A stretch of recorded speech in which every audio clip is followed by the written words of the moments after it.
Hello बच्चों, welcome to physics वाला। आइए बच्चों देखते हैं इस क्वेश्चन को। इसमें कह रहा है in a methane CH4 molecule each hydrogen atom is at corner of a regular tetrahedron with the carbon atom at the center. The coordinates where one of the CH bonds is in the direction of I cap plus J cap plus K cap and adjacent CH bond in the direction of I cap minus J cap minus K cap direction. Then angle between these two bonds. तो आपने इस question को देख करके घबराना नहीं है कि भाई अपने को टेट्राहेड्रन नहीं पता क्या होता है या मीथेन का मॉलिक्यूल हमने कभी नहीं देखा सर क्या होता है। घबराने वाली बात नहीं। आप यहाँ पर सिंपली ये समझो कि एक वेक्टर ए है और एक वेक्टर बी है। इन दोनों के बीच में आपने एंगल निकालना है बस। ठीक है। ए वेक्टर क्या है? ए वेक्टर है आई कैप प्लस जे कैप प्लस के कैप। और जो दूसरा वेक्टर है एडजेसेंट वेक्टर बोल रहा ना, ये दो वेक्टर दे रखे हैं, एक ये और एक ये। इन दोनों के बीच में आपने एंगल फाइंड करना है। ठीक है। ओके, ये भी माइनस है, ये भी माइनस है, तो आई कैप माइनस जे कैप और माइनस के कैप, इन दोनों के बीच में आपने एंगल फाइंड करना है। तो सिंपल तरीका इसको फाइंड करने का, आप इन दोनों के बीच में डॉट प्रोडक्ट को लिख लीजिए। ए डॉट बी क्या होता है? ये होता है ए का मॉड बी का मॉड और कॉस थीटा। तो यहां से आप थीटा निकाल लेंगे, क्या दिक्कत है?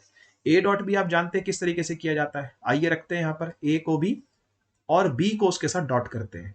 तो ये आई कैप प्लस जे कैप प्लस के कैप और यहां आई कैप माइनस जे कैप माइनस के कैप इज इक्वल टू ए का मॉड। कैसे किया जाता है? तो भाई मॉड करने के लिए आप वेक्टर को ऐसे लिखते हैं अंडर द रूट, और ये सब वन वन वन कोफिशिएंट वाले हैं, तो one square plus one square plus one square मिलके हो जाएगा √3।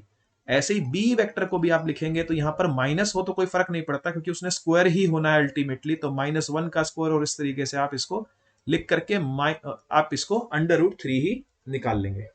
ठीक है। तो ए मॉड भी आ गया √3 और बी मॉड भी आ गया √3 और यहां पर कॉस थीटा रह गया। अब आपने थीटा फाइंड करना है ना। तो पहले हम इसको डॉट कर लेते हैं इन दो वेक्टर्स का। तो आई के साथ आई के कोफिशिएंट को मल्टीप्लाई, जे के साथ जे के कोफिशिएंट को मल्टीप्लाई और के साथ के कोफिशिएंट को मल्टीप्लाई करके आपने इसको सिंपली लिख देना है। ठीक है ना। तो इसका 1 है, इसका ही 1 है, 1 इंटू 1 1 होगा। यहाँ 1 है और यहाँ -1 है तो -1 होगा। यहाँ +1 है, यहाँ -1 है तो यहाँ भी -1 होगा। इज इक्वल टू √3 इंटू √3 हो जाएगा 3 कॉस थीटा। यहां से एक तो कैंसिल हो गया और -1 रह गया, तो -1/3 is equal to cos theta, और थीटा यहां से आ जाएगा कॉस इनवर्स माइनस का 1/3। तो ये जिसके साथ मैच कर रहा है वही अपना सही आंसर है, तो ये थर्ड ऑप्शन के साथ मैच करो। तो आई होप बेटा ये क्वेश्चन भी आपको समझ में आया होगा। मिलते हैं हम लोग next time. Thank you so much.